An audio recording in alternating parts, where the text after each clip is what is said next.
আমরা আজকে রাতে মদিনায় ঢুকবো না, এখানে সবাই থাকে, এখানে থেকে সকালে যাব।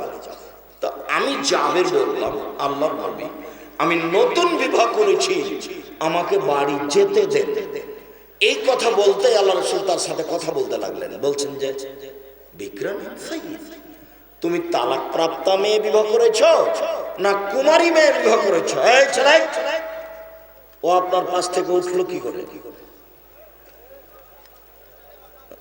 নিজেকে একটু লজ্জাবোধ মনে করতে পারেন না যে আমার একটু লজ্জা আছে? কি ক্লান্তি আপনি আমাকে দেখাচ্ছেন, কি জরুরি প্রয়োজন হলো আপনার, কি দুর্ঘটনা ঘটলো আপনার? আমি কি ভোট চাইতে এসেছি? না, আমি তো ভোট চাইতে আসিনি। আপনার আমি ভালোবাসা নিয়ে এসেছি, কাজে আপনি ভালোবাসার ঘাটতি আমাকে দেখাবেন না দয়া করে, অল্প সময়।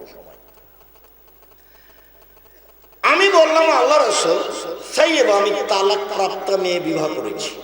তখন আল্লাহ রাসূল বলছেন, আরে হাল্লা বিক্রম তুলাইবকা, তুমি কুমারী মেয়ে কেন বিবাহ করলে না? তুমি তার সাথে খেলতে, ও তোমার সাথে খেলতো। তুমি কুমারী মেয়ে কেন বিবাহ করলে না? তুমি তার সাথে খেলতে, ও তোমার সাথে খেলতো। তখন উত্তর কি দিচ্ছেন দেখেন, এটাই হলো মূল কথা। উত্তর হচ্ছে এই, আল্লাহর নবী আমার পিতা উহুদের যুদ্ধে শহীদ হয়েছে, আমার বাপ উহুদের যুদ্ধে শহীদ হয়েছেন 6 জন মেয়ে রেখে।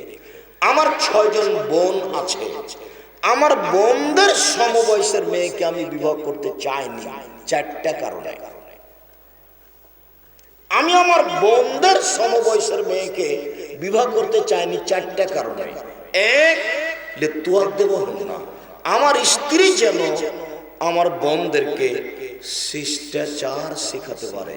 শিষ্টাচার, সালাম দিয়ে বাড়িতে ঢুকতে হবে, সালাম দিয়ে বের হতে হবে, পেশাব পায়খানায় ঢুকলে দোয়া পড়তে হবে, বের হলে দোয়া পড়তে হবে, জুতাটা ডান পয়েন্টটা আগে পড়তে হবে, খোলার সময় বাম পয়েন্টটা আগে খুলতে হবে, দোয়া পড়ে শুইতে হবে, ডান কাতে শুইতে হবে, ডান হাতে গিলাস ধরে পানি পান করতে হবে, বসে পান করতে হবে, 3 শ্বাসে পান করতে হবে, পান শেষে আলহামদুলিল্লাহ বলতে হবে।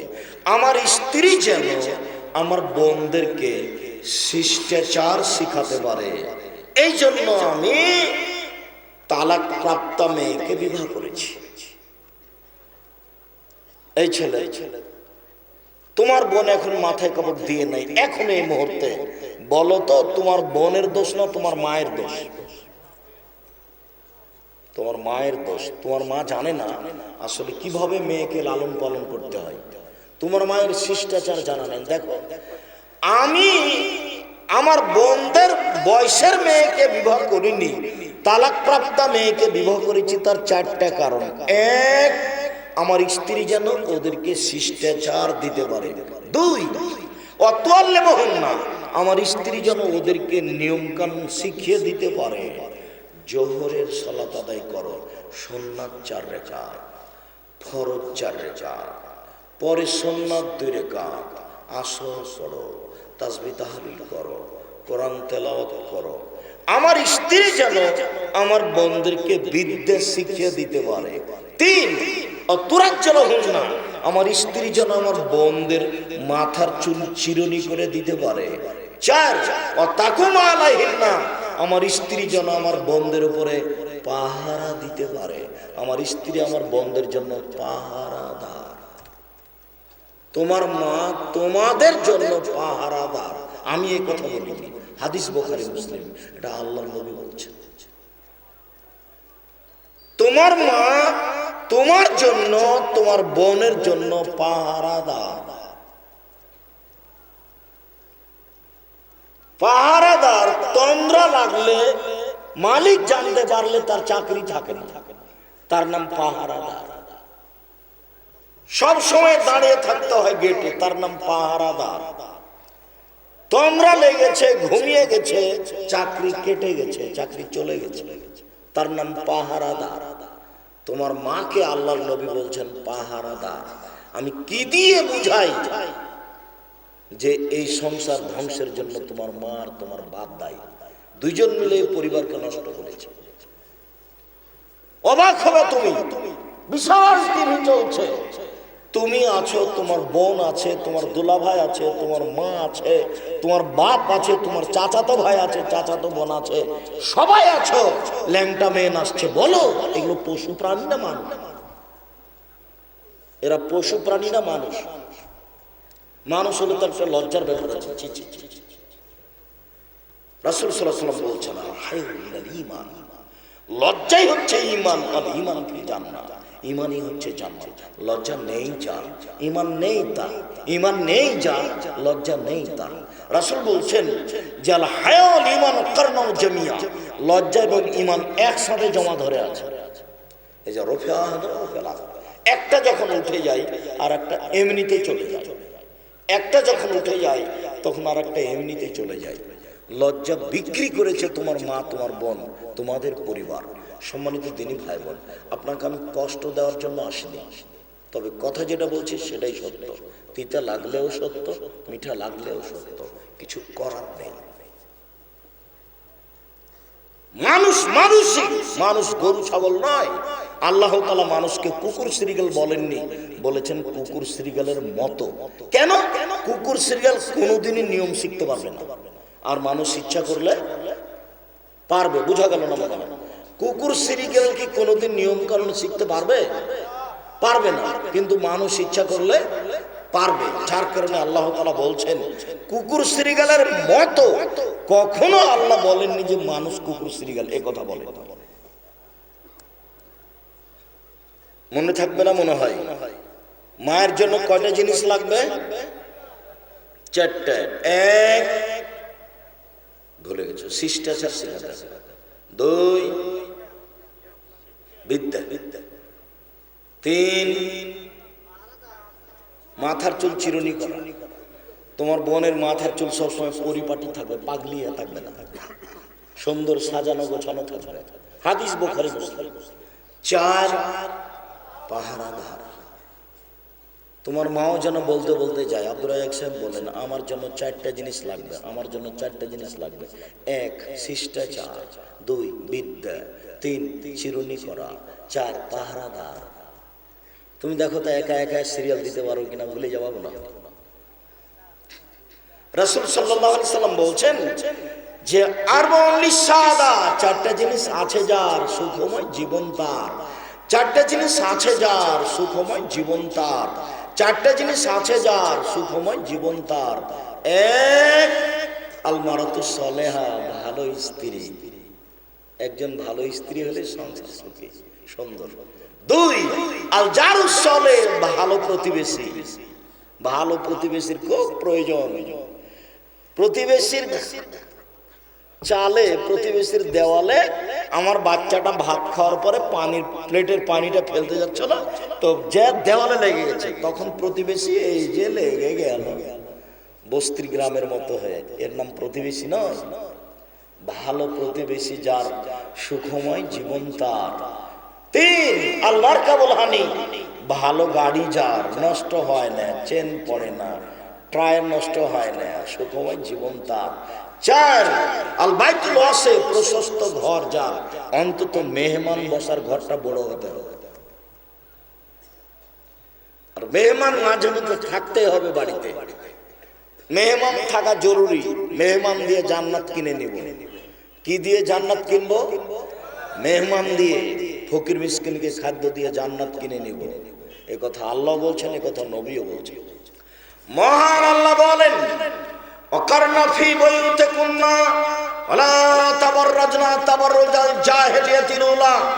হে মুসলিম মহিলা, তোমরা বাড়িতে থাকো বন্যতার যুগে, বর্বরতার যুগে, অসভ্যতার যুগে নারীরা যেভাবে প্রদর্শন দিয়ে চলতো সেভাবে চলো না।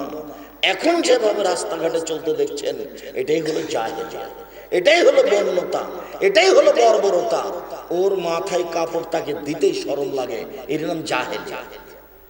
বড় চাদর পরতেই তাকে শরম লাগে, এর নাম জাহেলিয়া।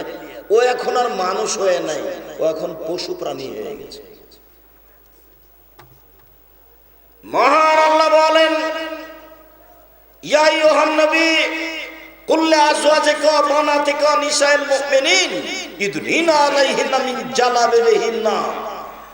আপনি আপনার স্ত্রীদেরকে বলে দেন, আপনার মেয়েদেরকে বলে দেন, জনগণের স্ত্রীদেরকে বলে দেন, তারা যখন বাড়ি থেকে বের হবে তখন ইসলামী পোশাক চাদর গায়ে দিয়ে বের হবে। এটা আল্লাহর আদেশ। চাদর লাগবে গায়ে মহিলারা বাড়ি থেকে বের হলে, এটা আল্লাহর আদেশ। আল্লাহর আদেশকে অমান্য করে কোনো মহিলা পৃথিবীতে সম্মান লাভ করতে পারে না। উম্মু আতিয়া রাদিয়াল্লাহু তাআলা আনহা বলেন, রাসূল সাল্লাল্লাহু আলাইহি ওয়াসাল্লাম আদেশ করলেন, উমির নুখরিজাল হুইয়া জাওয়াতিল খুদরে ইয়াউমুল ঈদাইনে, ঋতুবতী মহিলাকে ঈদের মাঠে যেতে হবে। মহিলাদের 5 ওয়াক্ত সালাত বাড়িতে ভালো, জুমার দিন জুমা মসজিদে ভালো, ঈদের মাঠে যেতে বাধ্য। ভালো মহিলারা তো ঈদের মাঠে যাবেই, ঋতুবতীরাও যাবে। তখন একজন মহিলা বলল, আল্লাহর নবী, আমাদের অনেকের যে চাদর নেই, তাহলে কিভাবে যাবে? তাহলে চাদর ছাড়া তারা বাইরে বের হতো না। চাদর নাই যে কিভাবে যাবে? তখন আল্লাহ রাসূল বলছেন, সে তার বান্ধবীর চাদর নিয়ে বাড়ি থেকে বের হবে। কোন মেয়ে যদি বাড়ির বাইরে যায়, ঈদের মাঠে যেতে হবে জরুরি, কিন্তু কাপড় নাই, তখন আল্লাহ রাসূল বলছেন, আর একজনের কাপড় চেয়ে নিয়ে ঈদের মাঠে যাবে। মহিলারা বাড়ি থেকে বের হলে গায়ে চাদর লাগবে, ইসলামী পোশাক লাগবে। আল্লাহর আদেশ, নবীর আদেশ। মহান আল্লাহ বলেন, আইদা সালতুমুহুন্না মাতান ফাসআলুহুন্না মিন ওরাই হিজাব। পৃথিবীর মানুষ, তোমরা যদি মহিলাদের কাছে কিছু চাও, লেনদেনের কোনো ব্যাপার থাকে, তাহলে অন্তরাল আড় থেকে চাও। অন্তরাল হতে হবে, আড় হতে হবে। প্রাইভেট পড়াচ্ছ তুমি ক্লাস 10-এর মেয়েকে, তুমি আর তোমার ওই মেয়েটাই আছে, আর ওই মেয়ের বাপ মা বলছে যে শিক্ষক নাকি বাপ। তুমি আবার বাপ হলে কখন গো? ধর্ম পাগল হয়ে গেছে নাকি? ধর্মের কোন হিসাব নিকাশ নাকি পাগল হয়ে গেল নাকি? জি না, ধর্ম একটা নীতির নাম। সালাম ছাড়া কথা চলে না। পৃথিবীর কেউ যদি পরে সালাম দেয় দু একটা কথার পরে, তাহলে তার সাথে কথা বলতে হবে না। ইসলাম এর নীতি আছে। আগে জনগণের সামনে দাঁড়িয়ে বলতে হবে আসসালামু আলাইকুম, তারপরে কথা। কে যদি বলে আউযু বিল্লাহি মিনাশ শাইতানির রাজিম বিসমিল্লাহির রহমানির রহিম, সম্মানিত সভাপতি সাহেব, মাননীয় এমপি সাহেব, আসসালামু আলাইকুম, আল্লাহ নবী বলছেন এর সাথে কথাই হবে না, কথাই বলতে হবে। তার মানে মুহাম্মদ সাল্লাল্লাহু আলাইহি ওয়াসাল্লাম যেটা বলছেন, ইসলামের একটা নীতি আছে। অন্তরাল আড় থেকে চাইতে হবে। দালিকুম আতহারু কুলুবিকুম ওয়া কুলুবিহিন্না। অন্তরাল থেকে চাইলে তোমার অন্তরটা পবিত্র থাকবে, তার অন্তরটাও পবিত্র থাকবে। যদি মুখামুখি চাও, তাহলে তুমি তাকে দেখবে, ও তোমাকে দেখবে, তখন অন্তরে কথা জেগে যাবে, পরিবর্তন ঘটবে। তুমি তার কথা মাঝে মধ্যে বলবে। আব্দুল্লাহ ইবনে মাসউদ রাদিয়াল্লাহু তাআলা আনহু বলেন, রাসূল সাল্লাল্লাহু আলাইহি সাল্লাম বলেছেন, লা তুবাসিরুল মারাতাল মারাতা ফাতানাথা লিজাওজিহা কান ইয়ানজুরু ইলাইহা। দেখেন তো হাদিসটা বুখারী মুসলিম, একটু বুঝতে পারেন কিনা। আল্লাহ নবী বলছেন, কোন মহিলা যেন কোন মহিলার গায়ে হাত না লাগায়। কোন মহিলার গায়ে যেন হাত না লাগায়। কেন? হাত লাগালে কি হবে? ফাতানাথা লিজাওজিহা, তখন তার হাতটা শক্ত না হাতটা নরম, সে তার স্বামীর সামনে বলবে যে খালেদার হাতটা খুব নরম। ফাতানাথা লিজাওজিহা, তো নরম বলার সাথে সাথে তার স্বামী তাকে অন্তরের চোখে দেখবে। এটা শরীয়তে নাজায়েজ, হারাম। এইসব হাদিসের সারমর্ম কি? এই হাদিস কোথায় রাখবে? বিবাহ তো লাগলে এদেশে দেখতে পাও, যুবকের গায়ে আর ভাবি আর চাচাতো বোনে একবারে হলুদ মাখছে। মানে কি? এর কেউ মানুষ নাই, পশু প্রাণী। এরই নাম গরু ছাগল, এরই নাম গরু ছাগল, এরই নাম পশু প্রাণী। বিবাহটা আমিও গাইবান্ধায় করেছি, তোমার বাড়ির পাশেই। প্রমাণ করো দেখি। আমি বসে এখন আমি কথা বলছি বিবাহের বৈঠকে, তো আমার মামা শ্বশুর এসে বলছে যে রাগ করে চলে গেল ভিতর দিকে, দিয়ে আমার শাশুড়িকে বলছে বিবাহ উঠে দে, বিবাহ উঠে দে, এই ছেলের সাথে বিবাহ দিতে হবে না, বর কেন কথা বলে, বর কেন কথা বলে। মানে এটা হলো নীতির উল্টা, এলাকার নীতির উল্টা। বাংলাদেশের বিভিন্ন জেলাতে যেটা গাইবান্ধার কথা নকল করি, অবাক আমাকে হতে হয়। রাজশাহী চাঁপাইনবাবগঞ্জে বিবাহের একটা কাজও জায়েজ নয়, রাজশাহী চাঁপাইনবাবগঞ্জে বিবাহের একটা কাজও জায়েজ নয়, আল্লাহর রাস্তায় একটাও জায়েজ নয়, সবই হারাম। তার মধ্যে একটা হলো বলি যে মেয়েদের কাছে বিবাহ পড়াতে যায়, মেয়ে যেখানে আছে সেখানে সবাই যায়, চ্যাংড়া ছুল্লু সবাই ওখানে যায়, যে বলে অমুক নিবাসী অমুক এত নগদ এত বাকিতে তোমাকে বিবাহ করতে এসেছে, তুমি তাকে স্বামী সত্ত্বে কবুল করো। তখনও বলে কবুল করলাম, তখন দুইজন সাক্ষী ওখানে থাকে শোনে। এরপরে ওখান থেকে যখন যেখানে বর বসে আছে, এখানে যে আরো 15-20 জন 50 জন আছে, এখানে সে দাঁড়িয়ে থাকে। তখন বসে থাকা লোকগুলি বলে আপনারা কে? তখন বলে আমরা এই বিবাহের উকিল, মেয়ে কবুল করেছে, জি করেছে, আপনারা শুনেছেন, জি শুনেছি, তাহলে বসেন। তখন বসতে পাই, মনে হচ্ছে পাগলা বিকারবার হিন্দুর বিবাহ লেগেছে, কলার গাছের চতুর্দিকে ঘুরে ধর্ম পাগল হয়ে গেছে, ধর্ম পাগল হয়ে গেছে। গাইবান্ধা নয়, সারা বাংলাদেশ চ্যালেঞ্জ করলাম, এই নীতির বৈধতা যদি কেউ পেশ করতে পারে সবই হারাম। বলেছি কাজী সাহেবকে যে আপনার ওই এর খাতার 4 জন সাক্ষীর ওই পেপারটা ছিঁড়ে টয়লেট পেপার হিসেবে ব্যবহার করতে হবে। অসম্ভব হতে পারে না বিবাহের জন্য 2 জন সাক্ষী। আল্লাহ নবী বলেন এখানে কাজীর খাতাতে 4 জন আসলো কেন? ধর্ম কি পাগল হয়ে গেছে? আবার বলছে পুরুষের জন্য 2 জন আর মহিলার জন্য 2 জন, 4 জন সাক্ষী কেন? এই ছেলাই, পৃথিবীতে মাত্র এক জায়গাতে 4 জন সাক্ষী লাগে, কি প্রমাণ করতে? জেনা প্রমাণ করতে। তো এখন কি জেনা করা হচ্ছে নাকি? কিন্তু বাপ আছে, বিবাহ দিচ্ছে, তো 4 জন সাক্ষী কেন? 4 জন সাক্ষী কোথায় লাগে? জেনাতে। জেনা প্রমাণ করতে পৃথিবীতে আর কোথাও 4 জন সাক্ষী লাগে না। 4 জন সাক্ষী কোথায় লাগে? জেনা প্রমাণ করতে। অথচ এই খাতাতে 4 জন সাক্ষীর জায়গা লেখা আছে। কাজী সাহেব আপনি কি করবেন সেটা আপনার ব্যাপার, সরকারি ব্যাপার, সেটা হোক, তবে আপনি বিবেচনা করে দেখেন, এর নাম ধর্ম, এর নাম ইসলাম। রাসূল সাল্লাল্লাহু আলাইহি ওয়াসাল্লাম বলছেন লা নিকাহ ইল্লা বিশাহিদাইনে, 2 জন সাক্ষী ছাড়া বিবাহ হবে না। রাসূল সাল্লাল্লাহু আলাইহি ওয়াসাল্লাম বলছেন লা নিকাহ ইল্লা বিওয়ালিন, বাপ ছাড়া বিবাহ হবে না। উকিল বাপ হারাম। গাইবান্ধাতে উকিল বাপ লাগে জরুরি, আর চট্টগ্রামে উকিল বাপই সেদিন থেকে বাপ। ওই বাপই এখন মেয়েকে আনবে, মেয়ের বাড়ি যাবে, বাস যাতায়াত করবে, এটা বাপ হয়ে গেছে সেদিন থেকে। অবাক ধর্ম। আর গাইবান্ধাতে উকিল বাপ লাগবে। মেয়ের বাপ যখন বেঁচে আছে তখন তার দাদার উকিল হওয়া হারাম। মেয়ের বাপ যখন বেঁচে আছে তখন তার জ্যাঠর উকিল হওয়া হারাম। দেখি কে প্রমাণ করতে পারে। প্রমাণ হয়ে গেলে আর কোনদিন জাতির সামনে আসবো না।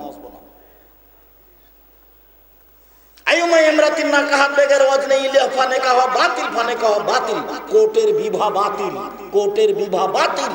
কোর্টে বিবাহ হয়েছে, 10টা ছেলে মেয়ে হয়েছে, এই বিবাহ আবার পড়াতে হবে। যত ছেলে মেয়ে হয়েছে সব অবৈধ। দেখি কে বৈধতার প্রমাণ দিতে পারে। মেয়ে বের হয়ে গিয়ে বিবাহ বসেছে, ওই বিবাহ বাতিল, ওই বিবাহ বাতিল, ওই বিবাহ বাতিল। আমি বলিনি এই কথা, এই কথা মুহাম্মদ সাল্লাল্লাহু আলাইহি ওয়াসাল্লাম বলেছেন। আব্দুর রাজ্জাক সাহেব বের হয়ে বিবাহ হয়েছে, আমাদের এই কথাই ঠিক, কিন্তু আমার শ্বশুর এখন বেঁচে নাই যে। তো দেখো তোমার চা শ্বশুর আছে নাকি, দেখো তোমার সম্বন্ধীয় মেয়ের ভাই আছে নাকি, মেয়ের ভাইকে সামনে রেখে আবার বিবাহ পড়াও। বলে ছেলে 10টা হয়ে গেছে যে, বলে সেদিক থাকে। বিবাহ পড়াতে হবে আগে জরুরি, হয় বাপকে দিয়ে, না হয় চাচাকে দিয়ে, না হলে ওই মেয়ের ভাইকে দিয়ে। ছোট হোক আর বড় হোক, ওই মেয়ের ভাইকে দিয়ে বিবাহ পড়াতে হবে। অভিভাবক লাগবেই, ধর্ম তো পাগল হয়নি, অভিভাবক দিয়ে বিবাহ করতে হবে। আল্লাহ তাআলা বলেন ফানকাহুন্না বিইজনিহিন্না, মহিলারা খুব দামি জিনিস, ওদেরকে বিবাহ করতে হলে ওর বাপকে বলে করতে হবে, এমনি করা যায় না। এটা হিন্দু ধর্ম নয়, যে জোর করে কপালে টিপ দিতে পারলে বিবাহ হয়ে যাবে। হিন্দু মেয়েকে বিবাহ করার 10টি পদ্ধতি আছে, তার একটি পদ্ধতির নাম রাক্ষসী বিবাহ। মেয়ের বাপ বিবাহ দিবে না, ছেলেটা যদি জোর করে কপালে টিপ দিতে পারে তাহলে বিবাহ হয়ে গেছে, এর নাম রাক্ষসী বিবাহ। কপালে টিপ দেওয়া এসেছে হিন্দুদের পক্ষ থেকে, যার কারণে মুসলিম নারীদের কপালে টিপ দেওয়া হারাম। আমি বলেছি মুসলিম নারী কপালে নখে নেইল পালিশ নয়, মেহেদি দিবে, পায়ের নখে মেহেদি দিবে, হাতের নখে মেহেদি দিবে।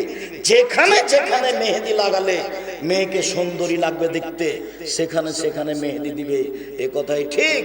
নখে নেইল পালিশ দিতে পাবে না। ইহুদি খ্রিস্টানদের পতিতালয়ের মেয়েদের বৈশিষ্ট্য হচ্ছে নখে নেইল পালিশ দেওয়া। ইহুদি খ্রিস্টানদের পতিতালয়ের মেয়েদের বৈশিষ্ট্য হচ্ছে নখে নেইল পালিশ দেওয়া। ইহুদি খ্রিস্টানদের পতিতালয়ের মেয়েদের বৈশিষ্ট্য হচ্ছে নখে নেইল পালিশ দেওয়া।